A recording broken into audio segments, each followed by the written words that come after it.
Galicians, a very good morning to you all. Today we are going to discuss with a very new topic, that is insemination. तो आज की जो हमारी class है उसमें हम इंसेमिनेशन के बारे में बात करने वाले हैं। इंसेमिनेशन का मतलब होता है सीमेन का फीमेल के बॉडी में पहुंचना। सपोज कीजिए आपको ये चीज तो पता है कि फीमेल बॉडी में स्पर्म की एंट्री होनी बहुत ज्यादा जरूरी है।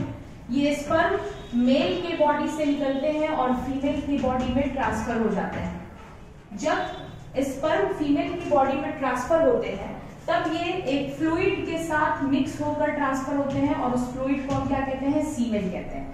दैट इज कॉल्ड सीमेन।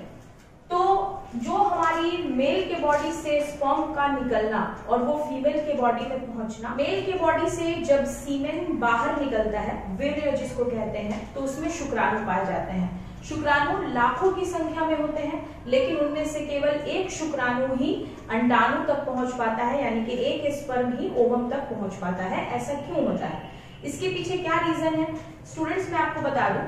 जब एक बार इजैकुलेशन होता है, मतलब मेल के पेनिस से जब बहुत सारे शुक्राणु एक साथ बाहर निकलते हैं, तब वो फीमेल के वेजाइना में इंटर करते हैं।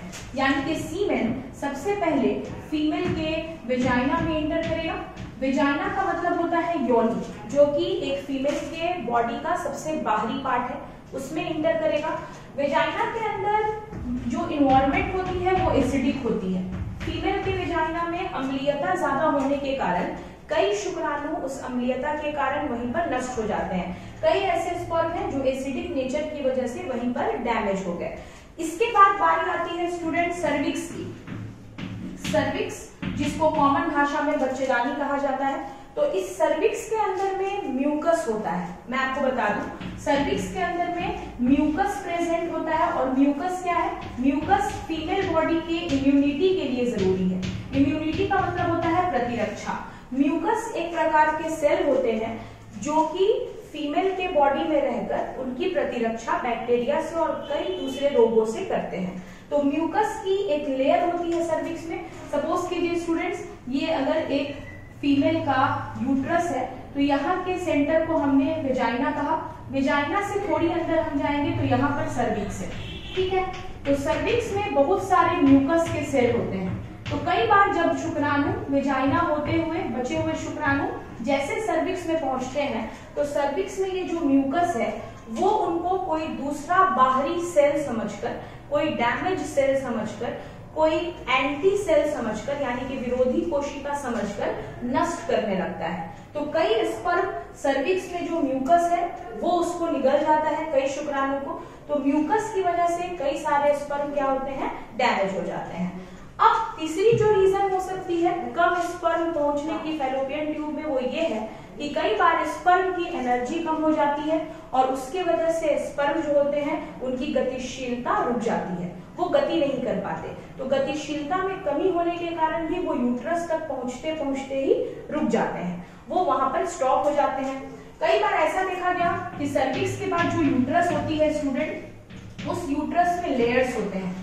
तो कई बार स्पर्म जो होते हैं वो इस यूट्रस की लेयर्स के वजह से लेयर्स में ही इम्बेड हो जाते हैं। सपोज कीजिए ये सीधा यहाँ से फैलोपियन ट्यूब में ना जाकर इसके यूट्रस में ही रह जाता है, तो कई स्पर्म्स यहाँ पे डिस्ट्रॉय हो गए।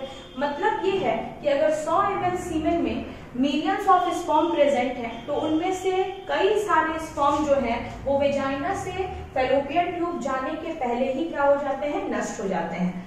कहा गया है कि जब फीमेल में ओव्यूलेशन होता है, मतलब अपने मासिक चक्र के 14वें दिन, जिस दिन उनका सेकेंडरी oocyte उनके ओवरी से बाहर आता है, उसके 2 दिन पहले और 2 दिन बाद तक सबसे ज्यादा चांसेस होती है प्रेगनेंसी की। क्योंकि सपोज कीजिए ओव्यूलेशन होना है 14th डे, 14वें दिन ओव्यूलेशन होना है, तो 13वां दिन और 12वां दिन, सपोज कीजिए 11th डे, इस दिन स्पर्म जो है वो फीमेल के योनि में इंटर किया। अब स्पर्म को 24 घंटे लग जाते हैं यहाँ से यहाँ का सफर तय करने में, यानी कि फैलोपियन ट्यूब तक जाने में। अगर गतिशीलता में कमी है फिर भी वो 24 घंटे तक वहां पहुंचेगा फैलोपियन ट्यूब में। सपोज कीजिए 11 डेट को स्पर्म फीमेल बॉडी में गया और इंटरकोर्स हुआ, और फीमेल में 14th डे ओव्यूलेशन हो रहा है, यानी कि ओव्यूलेशन का मतलब होता है स्टूडेंट सेकेंडरी oocyte भी फैलोपियन ट्यूब में पहुंच रही है। तो 2 दिन पहले यानी कि स्पर्म जो है वो उस दिन पहुंच चुका होगा ओव्यूलेशन होने के बाद फैलोपियन ट्यूब में। तो 14th डे सबसे ज्यादा चांसेस है, इंटरकोर्स अगर होता है तो सबसे ज्यादा चांसेस है कि 14th डे प्रेगनेंसी कंसीव होगी। उसके बाद स्टूडेंट जो ये ओवम है, जो सेकेंडरी oocyte है, वो 48 घंटे तक फैलोपियन ट्यूब में रहती है। 48 घंटा मतलब 15th डे और 16th डे, ये 48 घंटे तक कहाँ है, फैलोपियन ट्यूब में है। और शुक्राणु फैलोपियन ट्यूब में कम से कम 5 दिनों तक सरवाइव कर सकते हैं। तो वो फैलोपियन ट्यूब में 5 दिन रह सकते हैं। तो आप काउंट कर सकते हैं, अगर 11वें दिन स्पर्म की एंट्री हुई है, डेट के अकॉर्डिंग मेंस्ट्रुअल साइकिल में 11th डे पर स्पर्म एंटर कर रहा है, तो 1 2 3 4 5 12 से लेकर 16 डेट तक सबसे ज्यादा चांसेस है कि प्रेगनेंसी हो सकती है। और इसको हम रिस्की फेज भी कहते हैं, क्योंकि यहाँ पर प्रेगनेंसी के रिस्क ज्यादा होते हैं। जिन कपल्स को कंसीव करना है, जिनको प्रेगनेंसी चाहिए, वो इस समय अगर कोइटस की प्रोसेस करते हैं तो 100% चांस होती है कि उनके जो एग्स हैं वो शुक्राणु के द्वारा फर्टिलाइज किए जा सकते हैं। स्टूडेंट जैसे जैसे हमारा ये फेज डिक्रीज होगा, यानी कि जैसे जैसे हम 17 से 27 दिन की तरफ आएंगे, वैसे वैसे प्रेगनेंसी के चांसेस क्या हो जाते हैं, कम हो जाते हैं। क्योंकि जैसे ही 24 से 48 घंटा खत्म होता है, हमारा जो सेकेंडरी oocyte है, जो अंडाणु की क्रिया करेगा, वो फैलोपियन ट्यूब से निकल जाता है और यूट्रस में चला जाता है, जिसके कारण वो आराम से यूट्रस से हटने के बाद स्पर्म जाने पर भी फर्टिलाइजेशन का कोई चांसेस नहीं होता। तो जैसे जैसे हम डाउन होते जाएंगे, प्रेगनेंसी की चांसेस कम हो जाती है। तो स्टूडेंट ये टॉपिक स्पेशली इसलिए बनाई गई थी ताकि मेंस्ट्रुअल साइकिल के समय बहुत सारी महिलाओं को पता नहीं होता है कि ओव्यूलेशन क्या है, ओव्यूलेशन और प्रेगनेंसी कंसीव करने का क्या रिलेशन है। इसलिए ये वीडियो मैंने उन सभी के लिए बनाया है, उन सभी फीमेल्स के लिए बनाया है जो अपने मेंस्ट्रुअल फेज में कंसीव कर सकती हैं या प्रेगनेंसी को अवॉइड कर सकती हैं। अगर प्रेगनेंसी वो कंसीव नहीं करना चाहती तो कोइटस का जो टाइम है वो डाउनफॉल की तरफ होना चाहिए, 17 to 27 डेज की तरफ होना चाहिए। लेकिन अगर प्रेगनेंसी कंसीव करना चाहती हैं, she wants to be a mother, तो जो समय बताया गया वो 11 to 16 डे का बताया गया है।